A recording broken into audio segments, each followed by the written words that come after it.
Woo! Well, hey, everyone. Welcome to another podcast with Matthew and Eli, the Bridgepoint Podcast, coming at you today. And today we're talking about a very interesting subject, the silence of God. What about those times where you feel like God is just left the building? He is gone. He is absent.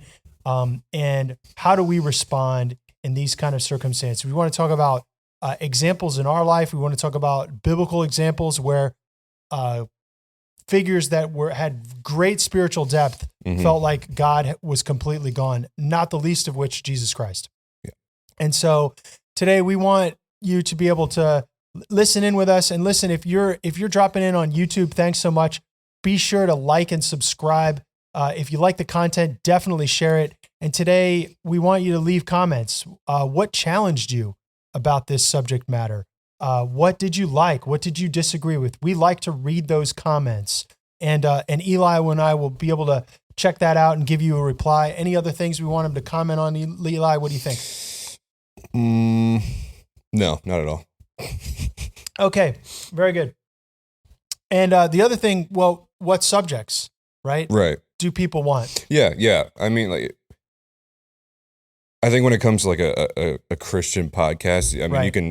you can talk for hours and hours and hours about different things. But if there's like certain things that you guys want to hear, please let us know. We're kind of just brainstorming before we start these things and Right. trying to figure out like, this is what we want to talk about. This is what's relevant in my life. Right. It's like, what's something that's relevant in your life? Excellent. You know? Yeah, definitely. Yeah. And I think we've done that. I mean, we've had the arrows of the devil. We had Courtney Lawless came on and she talked about like hearing from God with dreams and other things that she's experienced, the other vehicles God uses to communicate timely. And today we're just talking about the silence of God. And I wanted to start it out by saying that I think a lot of Christians believe that if God isn't speaking to them or they feel like God has left the room, there's something deeply wrong with them. Yeah, you feel like you're doing something wrong. Yeah. I mean, it's kind of like when you're doing something that makes your dad mad. There's some that can yell at you. There's some that'll just kind of sit there in silence and think about, okay, is this a teaching moment or is this a discipline moment kind of thing? And it's like, yep. And I mean, I think when I first became a Christian, I felt like, if I didn't feel the Holy Spirit every single day, I was failing in some aspect. And it was a strange feeling. I mean, there was like a genuine want for that, but I mean, over the course of time, you kind of figure out like, he's not always going to answer your questions or, Yeah.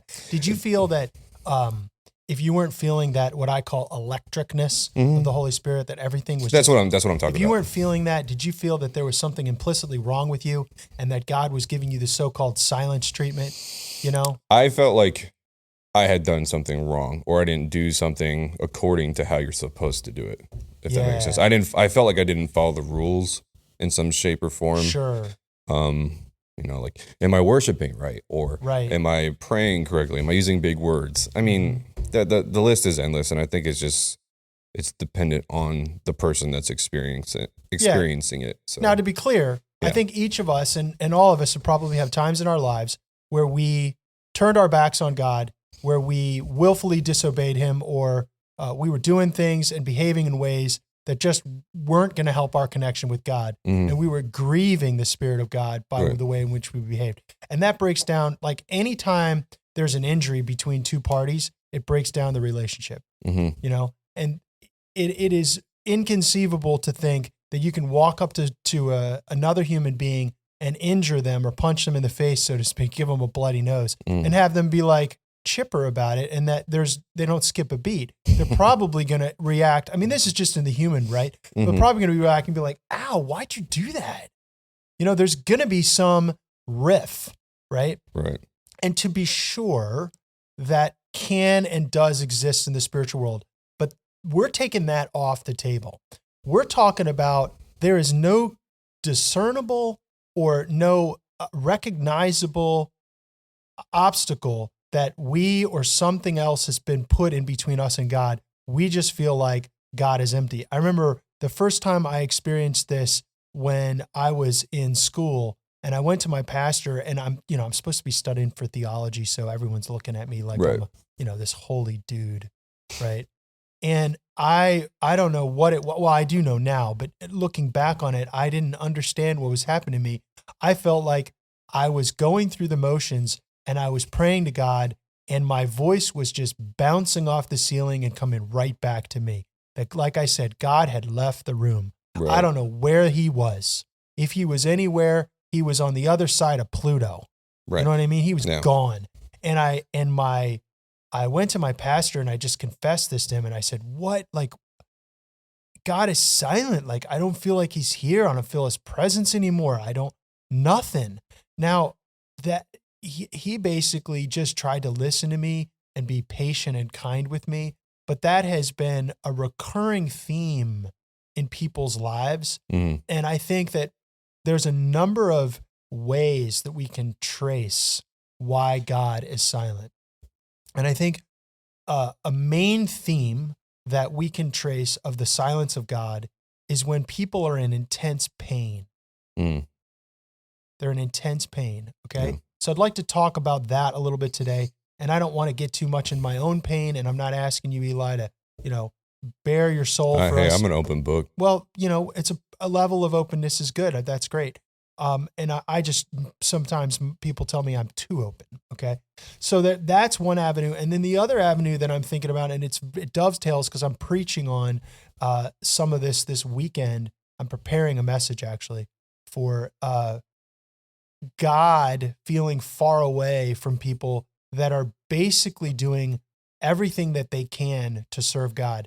And particularly, I'm thinking about Elijah. And Elijah was fighting against Ahab and Jezebel. He had done this amazing feat in 1 Kings chapter 18 of calling upon the name of the Lord and defeating the 450 prophets of Baal. And, he was so confident in God that he was like, maybe your God's going to the bathroom. Maybe you haven't, maybe he's sleeping or whatever. I can't remember all the taunts that he gives them. And then basically they call all day and their God Baal doesn't bring down any fire. And Elijah sets up the altar. He covers it with water. And then he just prays and said, Lord, that Israel may know that you alone are God. And fire comes down. And then the very next chapter, after he has this epic victory, Jezebel gets after him and she basically makes this threat. She says, if I don't, may I be dead or something like this, if I don't make your life like the life of those prophets dead. Right? So he freaks out and he runs away and he goes off and then he's like, cries out to God. He says, God, they've tore down your altars. They're killing all your prophets. And, and now they want to kill me. I'm the only one left. I loathe my life. Just take my life, God. And then as you fast forward the story, he goes out into the wilderness, and a lot of scholars believe that he felt like he was leaving God's land, like he was getting out of the land of God. But what's interesting is he goes to the mount, we think perhaps even where Moses met with God. And why he got there or where the text doesn't say. And then he gets there and God is not in this earthquake. God is not in this, all these violent, very strong actions. Finally, there's this gentle whisper. And in the Hebrew, it's either a whisper or a gentle breeze. And he comes out and he covers his face and God speaks to him gently in the breeze. Just very quiet voice. And the thing that I want to talk about is figures like Elijah, and ultimately we're going to have to get to Jesus, is that God actually has periods of silence where he puts us through difficult circumstances because he has something so much greater for us. Right.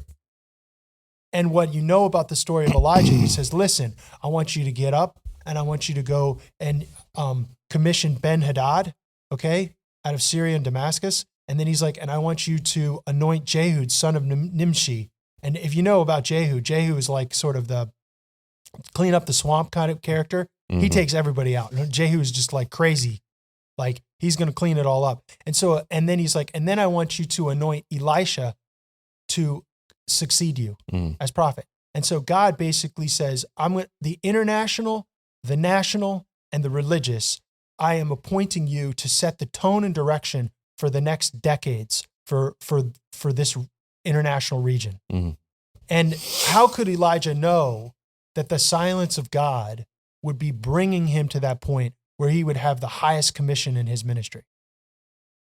And this is the thing that is so difficult to get through to people emotionally, is that if they're not in sin, right, and they're not in pain, we can talk about pain in just a little bit. Yeah. Like, it may very well be that God is setting up the dominoes, and he isn't communicating because he's going to communicate something great, Right. and his timing isn't exactly right. Mm-hmm. You know, I wonder how Abraham felt when God had said he was going to have a son, and then he felt like it didn't come true for a long, long time. And as we know, Abraham got so impatient that he, you know, took matters into his own hands, so to speak. Mm-hmm. So I think there's this huge category with people that we need to know that just because you don't feel like God's speaking to you, it doesn't mean he's not working.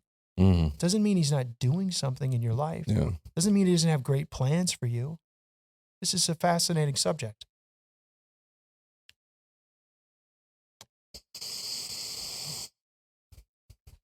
That's one of those questions I've always had, you know?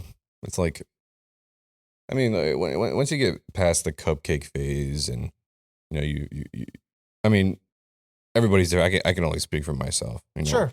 When I started going through my dry seasons and my emotional seasons and everything else, I mean, there was a lot of where are you? Mm. There was a lot of why aren't you here? There's a lot of, hey, I've got a lot of questions for you, and I feel like it's 100-0 more than 50-50. You know, it's like I'm getting nothing. I feel like I'm going to church for no reason. I'm not getting anything out of church. Yeah, you go and you're just like, this was a I'm just a dull, gray human in a church for no reason, and I struggled with that for a long time until, you know, it would get really, really, really, really bad, and then all of a sudden, he's there, you know, and he answers not the prayer that I was so desperately praying for, but the one that I didn't think about that I needed the most, if that makes sense. Absolutely makes sense. Like, you know, I was so worried about keeping friends and stuff like that and keeping a social status, while at the same time, I had totally forgotten that, you know, I got to get my car fixed. I got to do this. I got to do that, because, you know, it was falling apart. And, you know, I the job that I had at the time, I wasn't making a lot of money. So there's no way I can pay for it. Right. You know, let me call the National Bank of Mom and Dad, you know, blah, blah, blah. And, right. I mean, they helped a ton. Yeah, that's cool. And, you know, there was a moment where, like, I couldn't come up with a certain amount. Right. And the church paid for it. Oh, wow. Yeah. How did you feel about that? Almost like, at first, it still kind of upsets me to this day when I think about it, because, you know, most people, they'll be like, oh, you know, I was so thankful. I was so, you know, I felt good. Right. For me, it was more, oh, thanks, man. Interesting. I didn't care. And I don't know why I didn't at that time. Well, I mean, go ahead. And I think it was because I think at that time, God was trying to teach me something, but I was kind of being blind to it in a sense, because there were so many things going on that was just an extra burden on the plate that got knocked off. Yeah. But I didn't bother to eat any of it. I just threw it away. And it's not till a couple years later, I started thinking about it. I'm like, why wasn't I thankful? You know? Yeah. Even to this day, like, I don't know what to say to the people that helped me in that situation. Yeah. I mean, the amount of money that car cost, it was ridiculous to fix, but. And they really helped you. Yeah. They absolutely helped me. There's no but way. In the long run, do you think that, I know this is a little far afield from what we're talking about, but in the long run, did God use that to communicate to you? You couldn't feel it at the time, but now you can look back and go, wow, God, you raised up those people to really help me in a time of need. Yeah. You know, that is of little comfort to someone who feels the numbness that you were experiencing. Right. Yeah. But it is interesting that God's the long-term picture, worked out. And I mean, you almost feel, for me personally, I felt selfish. I felt like I had taken advantage of the whole situation because now it's not my burden anymore. It's something I don't have to worry about because I'm not the one that had to take care of that burden. Yeah. So actually, I never learned the lesson, if that makes sense. Well, I think you're learning it still. It's like your parents doing your homework for you. Interesting. It's like your parents doing the test for you. It's like your parents going to school for you. Right. You know, but these people were really trying to love you, though. Yeah, absolutely. Really and at that time, I knew you couldn't take care of this issue. And I think because I was so emotionally stagnant, right, I didn't bother to pay attention to what they were doing for me. Yeah. And and I think it was more so I dig even deeper than that. Mm-hmm. It's like I had a bitterness towards God that even when He helped me, I didn't care. If that makes sense. Oh, interesting. And I don't know how to word it better than that. You know, I don't know. Well, I think a lot of people are bitter towards God because we have expectations, or we think that something should go a certain way, or I mean, expectations kind of covers everything. But you can pick any given category. You think, well, I didn't want this tragedy to befall me, or I wanted this good thing and it didn't happen. Right. You know, or I wanted to be protected from this particular damage that someone or some organization did to me in the name of God. And you can be like, God, why didn't you protect me? Like, God, where were you? What were you doing? That's another form of the silence of God, you know? And I've had that happen. I mean, my history, and, you know, some people have seen me swing the opposite. Is my history is that when I was a little boy, I was very skinny. I was very slight. It wasn't that I wasn't athletic. I just didn't have any beef on me at all, you know? I'm the opposite.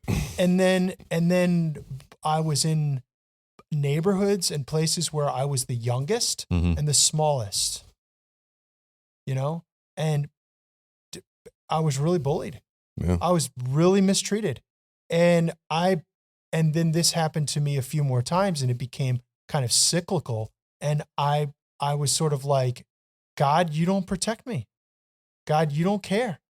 Like, what is with this? I'm trying to live my life for you, and these people mistreat me, and you don't stop them. And honestly, I think that I was misguided and did not look at the situation appropriate. But at the time, I mean, I became a very bitter and angry person at anyone who would challenge me, and at God in particular. And I think it's interesting you say that, because I think there's two ways that you can look at it. You can look at it in the woe is me perspective, or you can look at it in this one. Do you think you would be the person you are today if you weren't bullied? Definitely not. Exactly. That shaped me. Exactly. Really shaped me. I was bullied too. Yeah. And that's so amazing. Like, I can't even believe that. I just see you tearing people limb for limb. Like, I just can't see that happen. Yeah. Now, dude. But I mean, it's almost like when you first learn to ride a bike and you get your training wheels taken off. Yeah. You know, me as a dad, I could be wrong for saying this, but I'm gonna let my kid fall. No, you have to. Yeah. You actually have to. You have to. And I mean, everybody's very, you know, soft nowadays, and I'm not trying to be offensive here, but it's the truth. There is a little bit of sensitivity. I had to fall when I was a kid, and that's how I learned. You know, and I mean, I think God does both. And I think there's certain situations where you need him and he's not there because he's fixing something else for you. And he's got a bigger picture. Exactly. And then there's a bigger scheme that you don't see because you're human. Not yet until it happens. And then there's hey, you're on a bike. You've never ridden this before. You'll survive. You'll scuff your knee, but you're going to learn not to do this way because you fell. Right. And then so be it. So there's two ways that you can look at it. And I think people tend to go with the first one because anytime something negative happens to you, it always starts with an emotional response. Yeah. You know, for people who've been around me long enough, they know that there are certain things that have happened in my life that really shaped me. Mm-hmm. And one of them was shattering my tibia playing baseball my sophomore year of high school.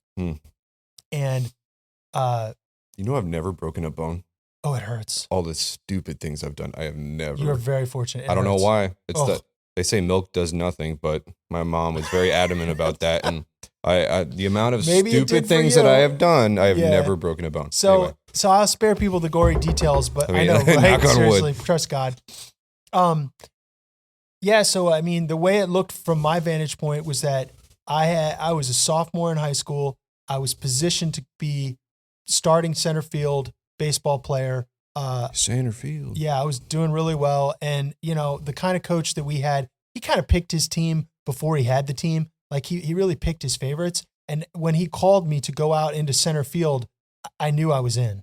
You know what I mean? Right. And I was only out there for a few minutes before they hit this fly ball, and I was running full tilt, and they had left a plow out in the field, and I hit it going full steam. Of course, I'm looking up at the sky for the baseball. I'm not looking down at the ground. And everyone else watched it in just slow motion. They said it sounded like a board cracked. Nice. When I hit, and I did a flip over. I passed out in the air, landed in the muddy soil because it was March and, cold and rainy, start of baseball season. And I dug my hands into the soil up to my wrists when I woke up. It hurt so badly. And then I was bedridden for a week and a half. They were watching me to see if my leg would swell. Shout out to Peter Ware. If Peter Ware and Mark Davis, without those two guys, and I don't know if they're listening, but without those two guys, I would have needed surgery. Peter and Mark. Yeah, they picked me up and they carried me off the team. Yeah. Peter went and got a big bag of ice, and he put a bag of ice on my leg, and that saved me from nerve damage. Right? And, it shattered my tibia. Like what, and I remember realizing that I will never get that season back. Yeah. I will never get it back. And I remember laying in bed thinking, I was fine 30 seconds ago.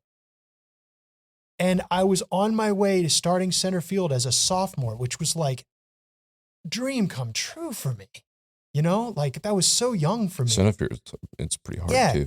And quite honestly, my baseball career totally fell apart. I went back. I could hardly play the next year. The coach picked other people. He kind of ostracized me. And my senior year, I said, forget it. Even after that? Yeah. He actually laughed me off the field. Interesting. It was a horrible, horrible experience. And I eventually just Hey, coach, I don't like bullies. I know, it was terrible. But I eventually ran track my senior year because I could run. Right. But the point of all this is that in that experience, I felt like God was gone.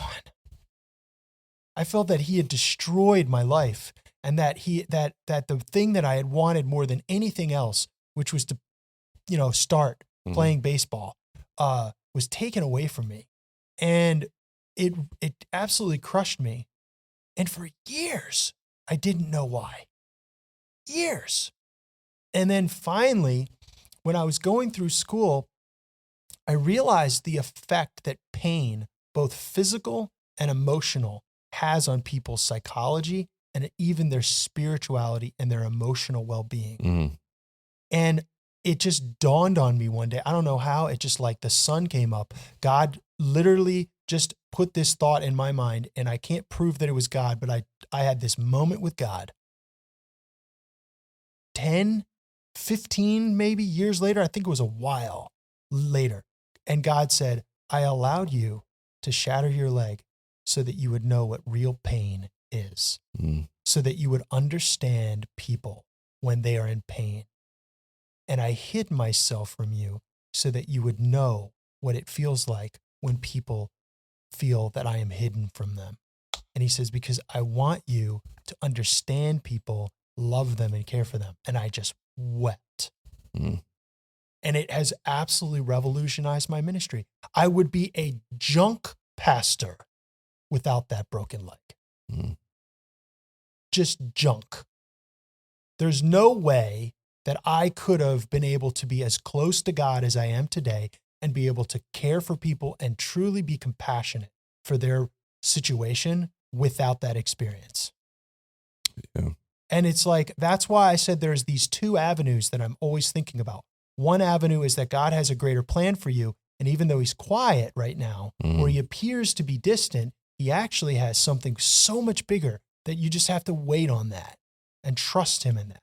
And it's hard to trust God if you're not mature. God is always pushing the boundaries of my trust. You know, like in this last year, you know, people that know me know that I almost died. You know, I coded twice when I came out of the operating room. Like I was supposed to be in the ICU for 1 day. I was in the ICU for 4 days. And I knew something was really wrong because I like through my drug induced haze, you know, I'm like, couldn't do anything, just sit there. And I knew I'm like, I'm on day 3 here. Like, I'm not doing good. I'm pretty sure I'm not doing good. You know? Yeah. But I'm getting lost in that. But my point is that God seemed so far away from me in that. And what ultimately I needed to do is come to a whole new level of trust in him, that God works all things for the good of those who love him and have been called according to his purpose. Yeah. And I resonate with that deeply. But a lot of times people don't believe it. They're like, this thing that's happening to me, there can be no good from this. And I'm not trying. I disagree with it. Well, you should, because that's not biblical. Right. But what if, let's say, let's put this to the test. What, you know, congratulations, by the way, on your recent engagement. Oh, yes. Thank you. Fantastic. It was, so Jillian sees me at church and I want to shake her hand and she does this. and I'm so like in my zone greeting people and I'm like, oh, sorry. Oh, you go for the fist bump or whatever. Like, right? Yeah. And congratulations on your engagement. You know, I think that's fantastic. Yeah. I lost my train of thought. What were we talking about? I did want to talk about something though. Oh, I know what it is. The God works all things for the good of those who love him and are called according to his purpose. Yes. Like, what if you and I were to go home and find that our loved ones, like Lisa or Jillian, were dead? Got into a tragic car accident, didn't make it. Like, I don't know that we would be thinking, oh yeah, this is going to work out for the good. Yeah. You know what I mean? Like, putting it in context, a lot of times I'm not asking for people to be quoting that verse in the time of tragedy. I think in the time of tragedy, you care for people. Yeah. Remember, my dad had a boss and his wife died of cancer. And he said, and he was a very strong Christian. And he said something that sounds blasphemous, but it's actually just him crying out for people to be appropriate. He said, if one more person quotes Romans 8:28 to me, I think I'm going to scream. And I was like, oh, that's not like art to talk like that. I was a little kid at the time, right? But I can understand it now. Oh, yeah. Right? There's a time and place for it. So it's like, yeah, we have these things that are deeply wounding to us, and it causes us to be out of touch with God and feel like he's silent. And yet he really does have a master plan. He really does have something bigger from us. I hope you haven't forgotten what you wanted to say. Not at all. Go ahead. What were you thinking of? Well, I mean, you know, like your tibia story and everything else. Right. I mean, you know, here's my open book. Okay. So a couple of years ago, not a couple, probably about 4 or 5 now, time flies. I was in a very, very low spot. I was suicidal. And I emotionally fragile, just a sensitive human being. I mean, you know, anybody could say anything to me that would, you know, criticize me or question my character, and I would just fold like a piece of paper. Yeah, you were at a fragile state. Yeah, I was just broken, and I wanted to follow through with it one night, and I didn't. And I ended up here in Indiana a week later through my Uncle Chuck, give me a call. And, you know, through all the pain and everything all the growing pains that I've had to go through, I mean, you know, God has put me in many situations where I've had to be strong. I had to fight through it. I had to feel pain on a level I had never experienced before. And, I always say this to people because I feel like it's my life motto. Pain is inevitable, but suffering is optional. And I live by that. And God has put me in situations where it truly tested that. How much are you willing to go through this? Like I didn't want to give up because I had a fear if I did give up, I was never going to see him. Oh, interesting. Yeah. Okay. So it's like I didn't do it because of that. And it's like, so I had to fight and I had to feel pain, and it was horrific. And, just hatred for myself and people around me. And it's like, after everything's said and done and being the person that I am now, my mentality is a fortress. There's a mental fortitude that I have that it's really hard to break, and I mean, people, I'm always like, I feel so confident in God's plan that I'm not even worried if something happens. Can I be angry? Yeah.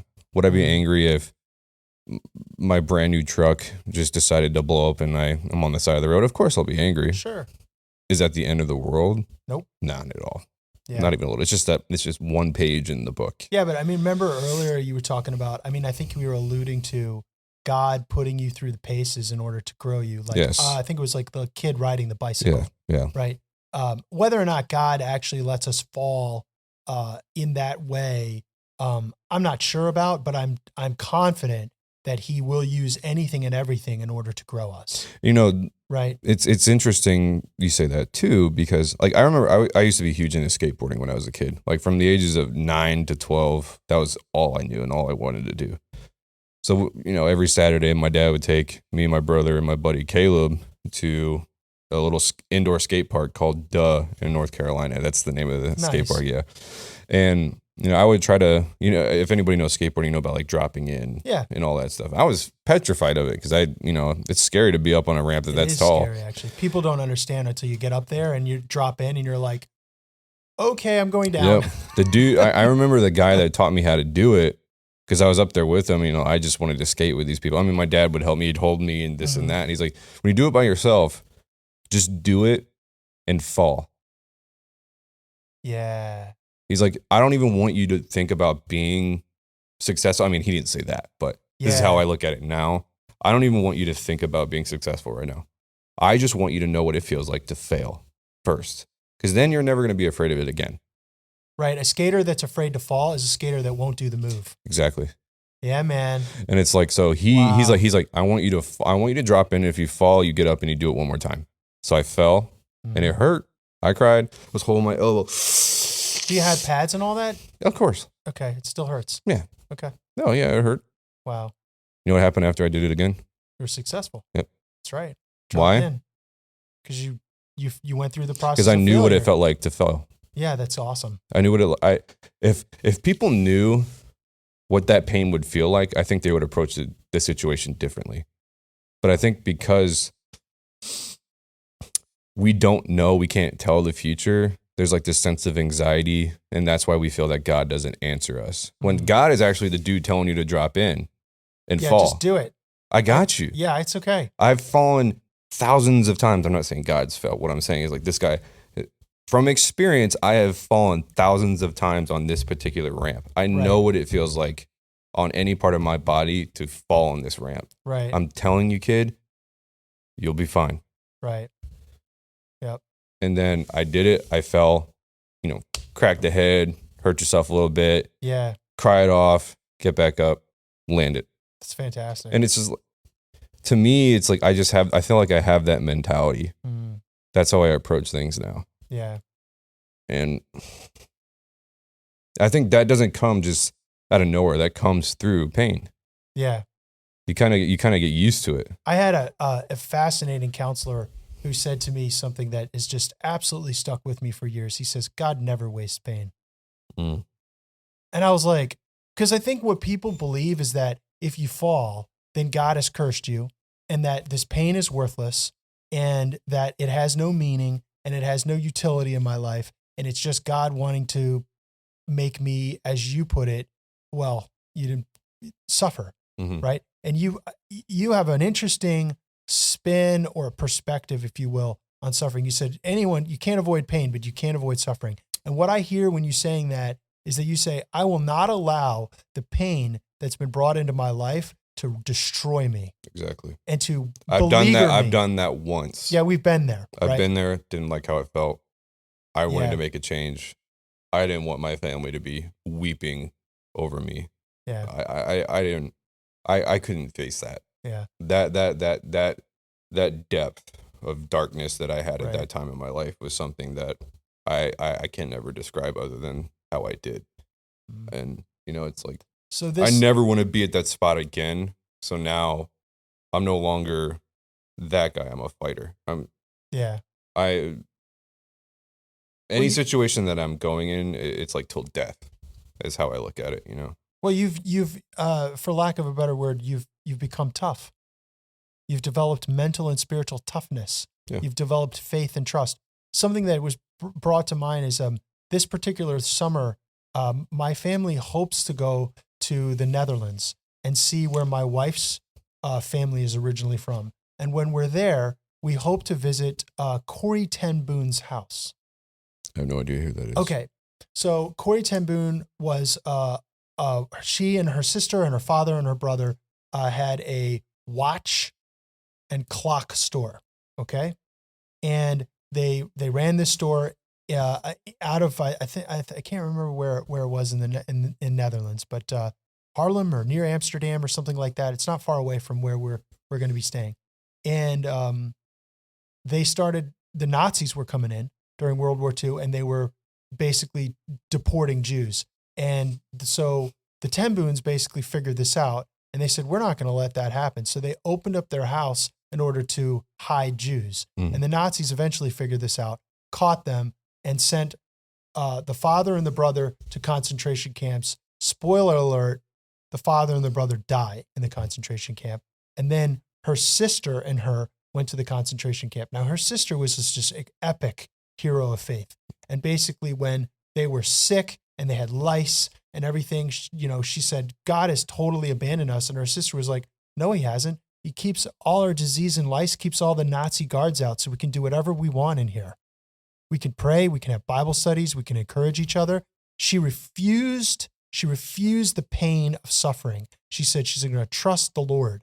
Imagine the mental fortitude that you have to have in that situation. It makes you think like, I'm not as tough as I think I am. So I haven't rehearsed the story, but I'm pretty sure the sister actually died in the concentration camp. And then Corrie was basically released, I feel like, on an accident, like some paperwork got fouled up, and she got released right before the war ended.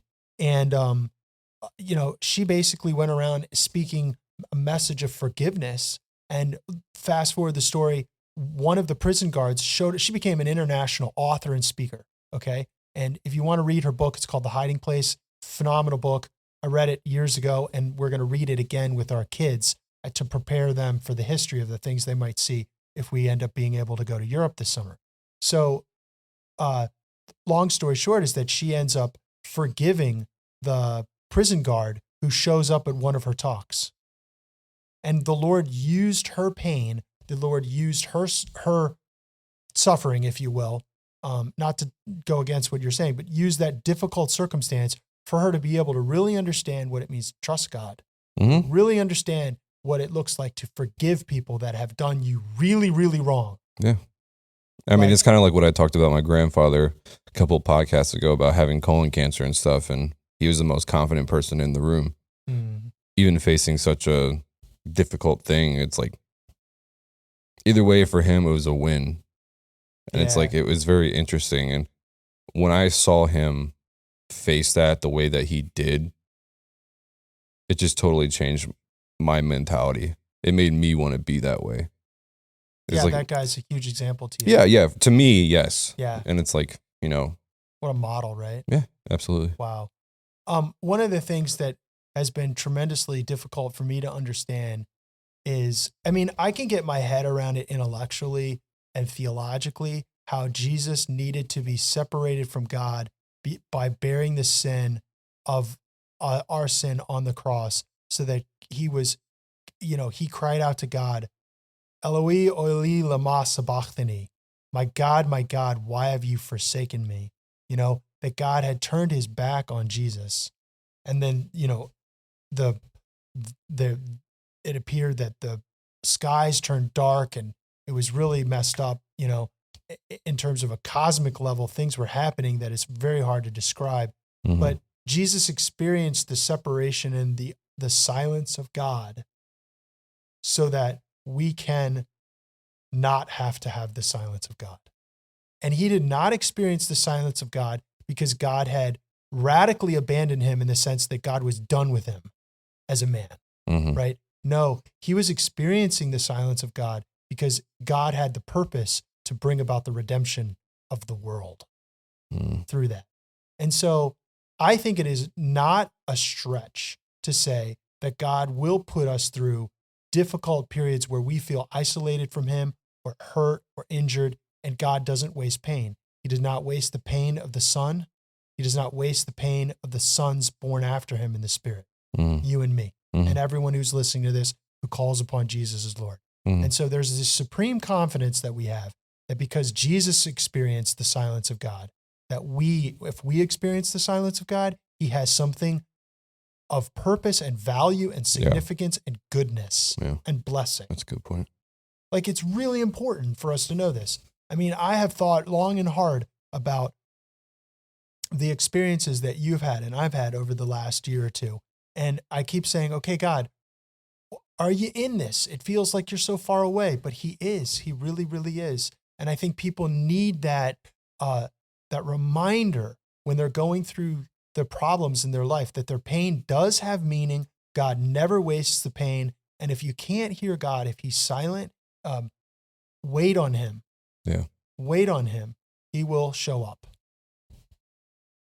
Have you ever had an experience where you were waiting for like a table or you were waiting for someone to show up to pick you up for a ride, Mhm. and it was getting to the point of embarrassment, and you basically said like, yeah, I know what's going to happen. The moment I give up on this thing is the moment the person comes, and you almost want to Yep. play mental games with it and say, well, I'm going to act like I'm giving up so then they'll show up, Mhm.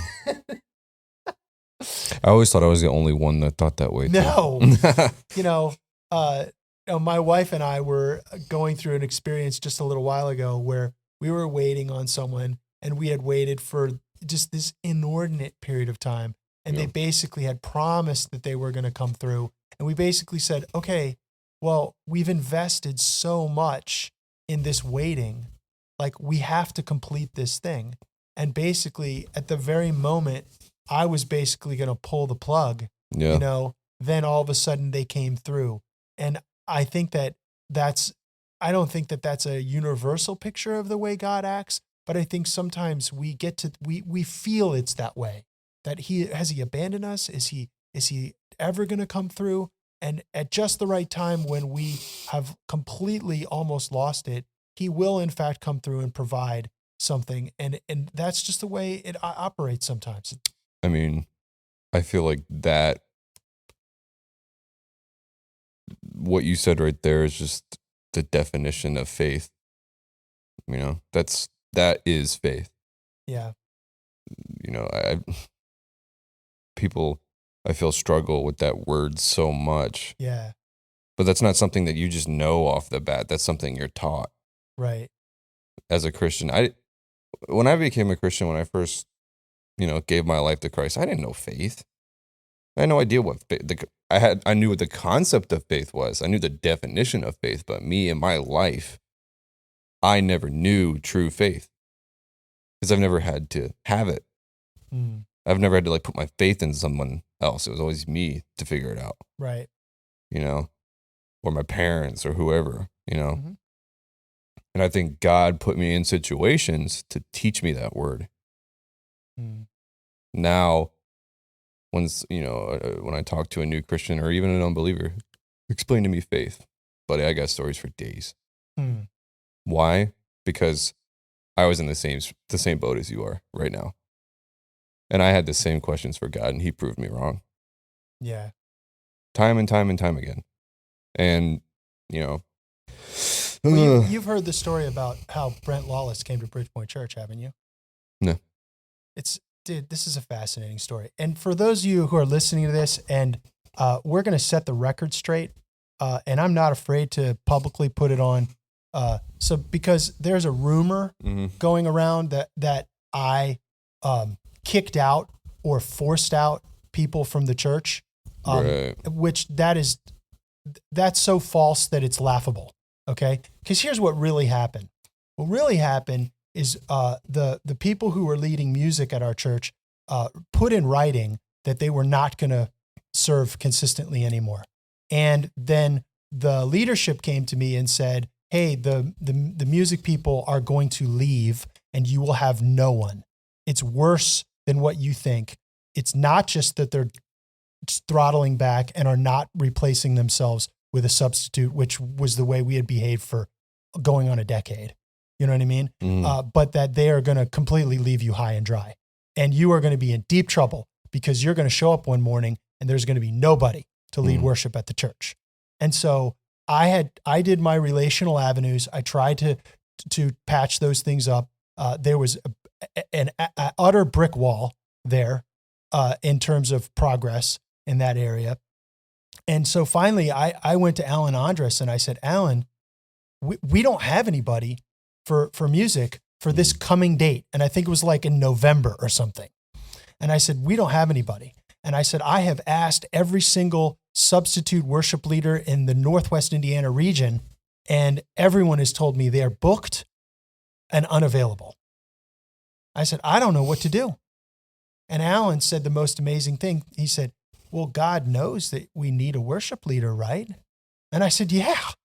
And he said, so let's pray in faith, thanking God in advance for the fact that he knows that we need that daily bread and he promises to provide it. Alan always says something like that. It blew me away. And I mean, we literally... Alan reminds me of my grandfather. Does he? Yeah. Yeah, it was awesome. So Alan and I, we might even have held hands. Like, it was very powerful prayer. And we just say, Lord, Bridgepoint Church belongs to you. Lord, you've got to bring the right person. Okay? And we thank you in advance for what you're going to do. Now, here's the critical part of the story. It's not the crescendo where we got a new worship leader. For me, at least what's germane to this discussion, okay? And then exactly nothing happened from my vantage point. Right. Yeah. I thought it was going to come out of heaven. I thought I was going to get a text or an email. I thought one of the people were going to say, oh, no, I am available. Nope. No. And it went on like this for like weeks. Okay? Now, we had prayed in faith, and I honestly think that I can't prove this, but I felt like something special had happened when Alan and I prayed. It was different. There was something different about it. I had made a step of faith, but then it didn't happen the way I thought it was going to happen. So then I'm starting to feel like God has abandoned me, and why should I even pray? Okay? And then something borderline miraculous happened, which is that I was home on a Saturday morning with no commitments. Okay, that in itself is like, I can count on my hands the number of times that happens, okay, in like a year, like 2 or 3, okay? And I remember looking out my window and seeing Kelly Kern, who was a neighbor, and I was friendly with him. I knew that he was a believer, but I didn't know him, right? And he had gotten this new fancy BMW, and he's always walked his dog, and he's always on his earbuds and talking to people on the phone. And I popped my head out the window, and I said, it was a beautiful fall day, and I said, hey, Kelly, I said, when are you going to give me a ride in that BMW? I don't know what came over me. I don't know him well enough to ask him for that, right? I just heard myself say it. And then he stopped, and he goes, give you a ride? I'll let you drive it. And I was like, what? And he's like, I'll be over in 5 minutes. He roars up in his BMW, throws me the keys. We get in the car. I drove it like it was in the simulator. And he said, I told you to drive it, but boy, that's some driving. And then I said, oh, should I throttle back? He goes, yeah, maybe a little bit. So he's like, hey, you got time to go get the car washed? I said, sure. So we went to the car wash and we're waiting in line for the car wash. And he just turns to me and we're parked and there's some people in front of us. And he says, hey, how can I pray for you? And I said, oh, that's great. And like, I felt like crying because I said, next week, we do not have a worship leader. And I said, I don't have a substitute. And I said, and I'm looking at a future where I might not have worship leading at all at our church.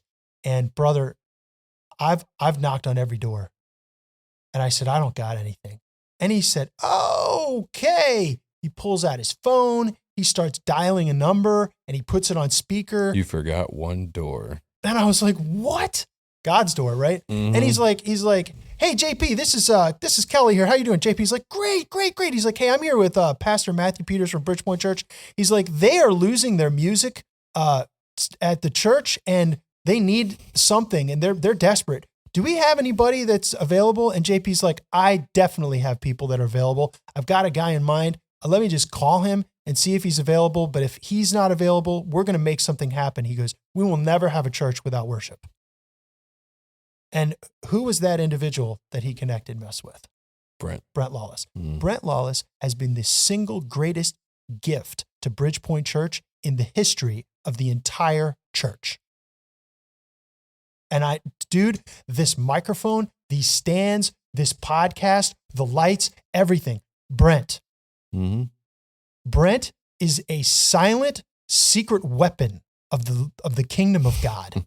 He is constantly doing everything and anything that he can in order to promote the ministry, to promote worship. And he has been an absolute amazing brother in Christ. Yeah. And I'm going, like, I got so much more out of that prayer of faith than I ever imagined. And I was devastated by what happened at our church in terms of the loss of leadership. People, I was devastated. And I thought, there's no good that can come of this. This is just going to leave our church in rubble. Guess what? You upgraded. Major. Mm-hmm. In ways that I'm a talkative guy. I can't even fully explain it. Mm-hmm. He's an incredible leader. He develops people. He has an incredible attitude. He cares about tech. He helped us select all of this equipment. He came in earlier today and made sure that it was set up properly for us. Like, who does that? And I still make fun of him every single time I say You do not. You're only teasing. And I guess I would say that, like, each of us needs to have these experiences where even though we feel God is far away, he's silent, maybe he's abandoning us, and we need to step out in faith and say, God, you have promised and you have put the deposit down with the Holy Spirit and you have made an investment with the blood of your Son. Mm-hmm. And so, Lord, toughen me up that I could see with faith that you're going to do all things to work them all out for the good of those who love you and are called according to your purpose. Yep. And God, even in your silence, that this is going to be something that later you're going to show is for a greater glory and blessing that I couldn't see at the time. I couldn't feel it. I was numb, whatever the emotional sense at the time. Mm-hmm. Yeah.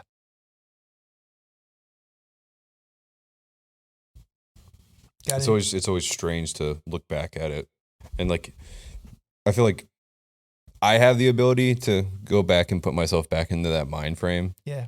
But with my brain today, and it's like, if only I knew what this pain would feel like and that I made it through it, would I approach it differently? And it's like,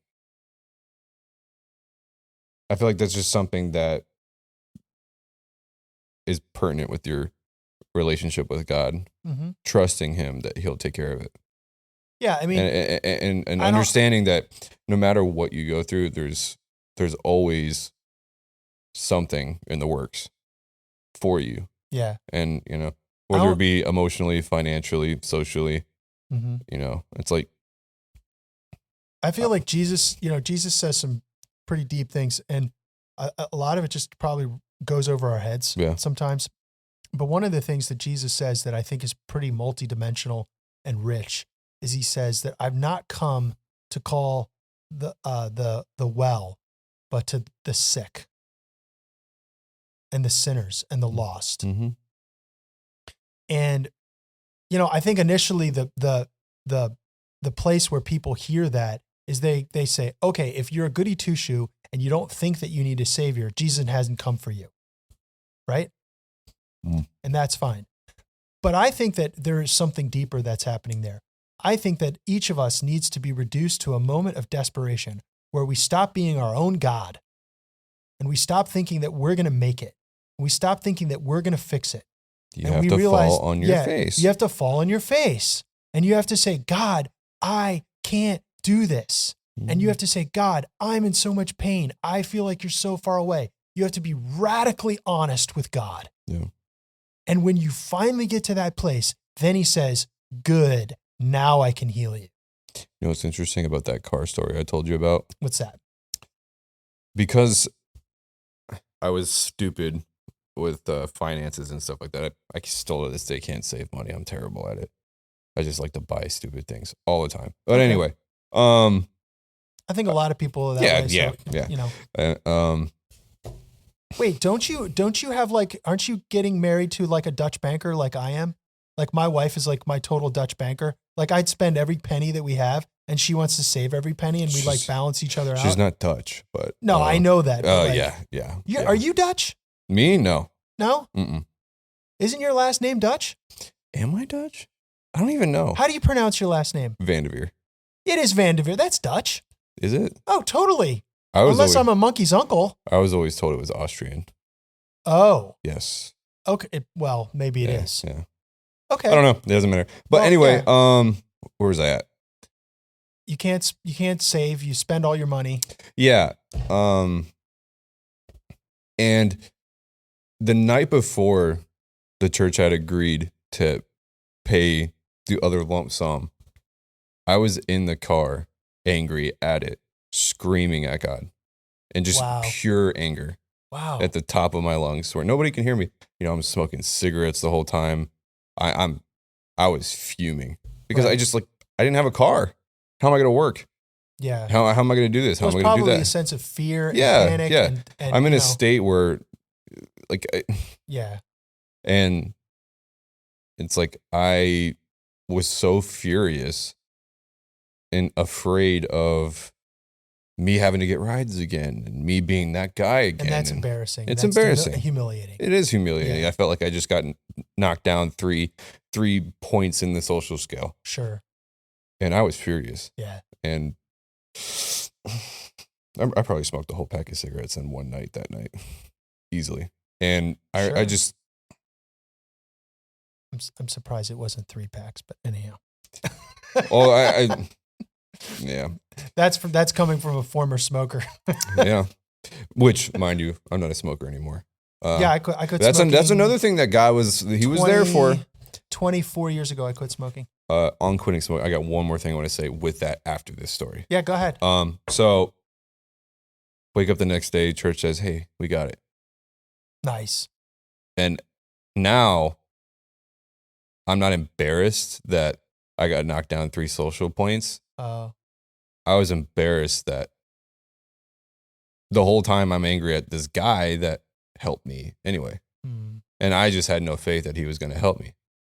Yeah. Do you think that was pride or what was that? What was that? Was that probably, yeah. Yeah, because I mean, I kind of feel like there's 2 kinds of people that I help as a pastor. There are people that are eternally grateful and it builds my relationship with them. And then there are people that resent me afterwards and they don't ever want to see my face because they feel there's some sense of pride that somehow they owe me or they don't want to acknowledge that they were in the position where I try to help them. But like that's a total rejection of love. Yeah. That's a whole nother, we could talk a whole nother subject about that. And maybe we should do a podcast about what is love and how to receive it and how to. What is love? Baby, don't hurt me. Okay. On this smoking thing. Yeah, smoking. I smoked for 9-10 years. I started when I was 14, quit when I was 24. Okay. And I had tried all different kinds of things to quit. The chewing tobacco, They don't work. the dip. No, dip won't work. Yeah, well, I mean, replacing one bad thing with another doesn't ever No, it'll help. just get you more addicted. Yeah, to for sure. a higher Then eventually you're doing both at the same time. That's tons of fun. Yeah. And then I did the tobacco gum. I did my dad actually had Nicorette. patches. Yeah. My dad had patches from the VA. Did you do dip, gum, patch, smoke? I did the e-cigarettes. I did everything. Oh my goodness. And my dad even gave me like his like super strong VA patches because he wasn't ready to drop them at the time. Okay. And like that's just, I'm still thankful to this day that he did that because that. How many milligrams were they? A lot. Oh I mean, I was goodness. doing like 30. Like they had 30 patches going all the way down. Oh boy. It was bad. All the way down, and then I still picked it up. I still picked up smoking after that. Wow. And then I did Chantix too. That never worked. I could never break those last 2 cigarettes. I heard people who do Chantix, it makes them batty. Oh man. And like crazy wacko dreams and stuff. Oh yeah. Crazy. I had some crazy dreams. I had a friend of mine who he had a heavy drinking problem. And I believe that he's quit drinking altogether. Mm-hmm. Okay. He doesn't drink a drop Good. now. And I don't know if he's quit smoking, but I think he has. But like he tried Chantix and like I felt like he was losing his mind. Like I was too. We were like, this is not good. Like we wanted to like pull him aside and be like, we are not your doctor. Yeah. Okay. But we are your friends and you're taking this thing to quit smoking. Frankly, we think the smoking is safer. I tried the Wellbutrin. Man, it goes on. Wellbutrin? It's supposed to stop like your brain's like, I don't know correct me if I'm wrong. Is it a medication that you take? Medication to stop you from being addicted to something. I haven't heard of that one. Like, well, I don't know. Chantix does the same thing, but or it doesn't.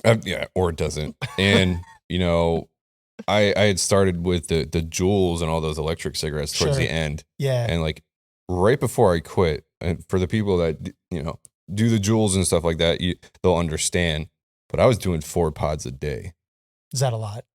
I've never done that. That's equivalent to like 4 packs of cigarettes a day. Dude, that's some serious nicotine, bro. Yeah, and I was sick from nicotine. Oh yeah, nicotine's poisonous. Yeah, and you know what nicotine is, right? Nicotine. Now, for people who don't know, my dad has a PhD in entomology. He studied cotton boll weevil research, Texas A&M University. And you're speaking Chinese to me. I don't know any of that. I'll tell you what it is in just a second, okay? So he is an entomologist. He understands insects. He keeps bees now in his retirement. He has Peter's apiary. Yeah. His honey is amazing, okay? I've helped my dad keep bees upon occasion. I enjoy it with him. But, he explained what nicotine is, okay? Here's what nicotine is. Nicotine is a poison that plants make in order to keep bugs from eating them. In fact, it's a tobacco plant. Yeah, there's entire classifications of synthetic nicotine insecticides out there, right? And nicotine is a poison, or so is caffeine. Caffeine is actually one of the more poisonous substances on the planet. We just take it in such microdoses that it excites us, okay? And so nicotine and caffeine are both tremendously poisonous to your body. And does that have caffeine in it? A lot, yes. Well, yeah. I mean, I have a cup of tea every day. I'm not anti-caffeine, but nicotine is incredibly hard on your system because it literally poisons you. Yeah, and with that being said, I had tried everything, and I wanted to quit smoking so bad, like physical cigarettes, that I went to electronic cigarettes, and 4 pods a day. It was horrible. Were you trying to wean yourself that way? I was trying to get away from cigarettes. Still to this day, even a year after me quitting cold turkey, I still want a cigarette, and it's the most. Oh, really? It's unbelievable. Mine went away after a few months. I was basically done with smoking. No, I still to this day. Yeah, still to this day. Fascinating. It's so strange because I had, practically my entire teenage life, I was smoking. That's all I knew was cigarettes. Right. My parents thought I was hanging out with buddies. No, I was down the street at Freddy's gas station cleaning up his gas station so I can get a pack of cigarettes from him. Oh my gosh. Yeah, I was. Wow. Yeah. Wow. Yep. All right, so where are you going with all this? Where I'm going with it is this poison. Where I'm going with it is, I had tried everything because I was a prideful man, and I couldn't get rid of. I couldn't face the fact that I needed help. I was in the car with Jillian one day. We were driving back from like Hobby Lobby or something. And I had felt so sick from the pods and everything. No, I had chewing gum at the same time, trying to wean myself from. Oh, dude, you're just making yourself sick. Yeah, and it was horrible trying to get away from this nicotine by using this nicotine. Yeah, it was terrible. No, you're just. And I remember I was like on the verge of tears. I was in so much pain. I could feel it like coursing through my blood. It was so bad. Yeah, you can feel it. And it was like I felt like nauseous? I wanted to throw up. Yeah. I was dizzy and everything. Yeah. It was, I remember in my head I prayed. I said, God, Elijah Vanderveer, to this day, I promise I will never pick up a cigarette again. Wow. From that moment on, I never picked up another cigarette. And how long ago was that? A year ago. Fantastic. Never touched this. Do you have the date? Do you like celebrate it? Is it sad that I don't know the date? No, it's not. But it's like sometime in February or March. So it's like, we're. So did you have one more story you wanted to tell? Or is that it? That was it. So you want to hear how I quit? Yeah. So long story short is that I went to a Beastie Boys concert, okay, back in the day in the 90s, okay, and I... What was the hype about them? I don't get it. Well, we can talk about that. It's fine, okay? I've been to several Beastie Boys shows, and, back in the day, that was a thing to behold. Mm-hmm. And so I was a heavy smoker at the time. Yeah. I smoked 2 packs of cigarettes that night before. Everyone stayed up late and went to my friend's house. We all crashed out on sofas and the floor, sleeping bags, just out. And I had the sense about me to save 1 cigarette for the next morning in order for me to be able to have the cigarette in the morning with my coffee and then go to the store because you're going to have to buy more. Okay. Yep. Stores were closed and all that. I had to save 2, 1 for the morning and then 1 for the trip to the gas station. Wow. You were smarter than I was. So I'm out on my friend's apartment front porch, mm-hmm. and I'm smoking this cigarette, and it's my birthday. Mm-hmm. Okay. It's my 22nd birthday. And I don't know why, but I had this epiphany at the time that I just sensed that I was inhaling my own death. And I couldn't explain it any other way. Just like as I was inhaling it, I was feeling that I was inhaling my death. Yeah. And then I said to myself, this is all internal. I said, I gotta quit, man. Gotta quit. And then a voice inside my head spoke back and said, quit now. And I said, I will quit after this cigarette. And the voice said something back, and I can't attribute it to me because I'm not this smart. Okay? The voice said, that's not quitting. Quitting is when you quit. You're continuing. And unless you throw that cigarette out right now, you'll never quit because that's what quitting is. Quitting's quitting. Yeah. And so I looked, and I had just lit it, bro. Yep. I had just taken just a few drags, and I looked at this cigarette that was less than half gone, and I just flicked it, and I got rid of it. Yep. I walked up to the apartment. My friends were waking up, and I said, I quit smoking. And they all laughed. They were like, yeah, whatever, blah. And they're like, that's great. We'll see you with cigarettes tomorrow. You know what I mean? Nope. Never touched it again. Never touched it again. Once you turn off the switch, it's it. You're done. Yeah. I mean, I just never found this switch. And I feel like this switch was, God watching me ride the bike without my training wheels. Right. And he's just kind of sitting there. Yeah. I mean, and then he's like, all right. The truth is that I was going through a spiritual renaissance at the time. Yeah. And God was preparing me to, to serve him. And so, we can close out the podcast by basically saying that, each of us has had experiences where God allowed difficult circumstances in our life because he proved that he wanted something greater, deeper for us. And he always works these things out for our good because he loves us and we love him. We're called according to his purpose. Yeah. Super cool. Well, look, hey, everyone, thanks for joining us today for being with Eli and Matthew at Bridgepoint Podcast. Please remember to leave your comments in the comment box below. We do read them. We do want to hear from you. And be sure to like, subscribe, and share. Till next time, see you soon.